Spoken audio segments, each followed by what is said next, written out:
Bonjour et bienvenue à notre réflexion du jour. Mon nom est Oyenga. Aujourd'hui, nous parlerons de la lutte. Écoutons l'histoire d'Alex. La lutte avait commencé bien avant qu'il s'en rende compte. Pas par un choc, par une résistance intérieure. Alex avançait avec quelque chose qui pesait, invisible aux autres, constant pour lui. Chaque jour apportait son obstacle. Un refus, un retard, un doute de plus. Il aurait pu renoncer sans bruit. Personne ne l'aurait blâmé. Personne ne surveillait vraiment. Mais quelque chose en lui se tenait droit, pas par colère, par nécessité. La lutte n'était pas spectaculaire. Elle se jouait dans les choix ordinaires, dans ce qu'il continuait de faire alors que tout invitait à s'arrêter. Il luttait contre la fatigue, contre la peur de ne pas suffire, contre l'envie de se protéger en abandonnant. Certains jours, il perdait du terrain. D'autres, il en reprenait à peine.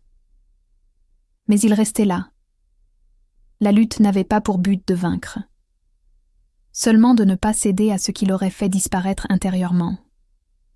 Un soir, en se regardant dans le reflet d'une vitre, Alex comprit que ce combat silencieux avait déjà changé quelque chose. Il n'était pas arrivé au bout. Rien n'était réglé. Mais il était encore debout.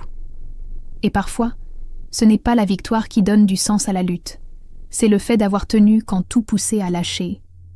La lutte fait partie de la vie de chaque être humain. C'est le combat que l'on mène pour atteindre un but ou défendre une valeur. Elle peut être physique, morale ou même intérieure. Lutter, c'est refuser d'abandonner face aux difficultés. Depuis toujours, les hommes et les femmes ont lutté pour leur liberté, leurs droits et leur dignité. Grâce à leur combat, le monde a pu changer et progresser. La lutte peut aussi être silencieuse, menée dans le cœur de chacun. C'est celle contre la peur, la tristesse, la maladie ou l'injustice. Elle demande du courage, de la patience et de la persévérance. Celui qui lutte ne cherche pas forcément à vaincre, mais à rester debout. Dans le sport, la lutte symbolise aussi la force, la stratégie et le respect de l'adversaire. Mais la plus belle des luttes est celle qui se fait pour le bien commun. Lutter, ce n'est pas détruire, c'est vouloir construire un monde meilleur.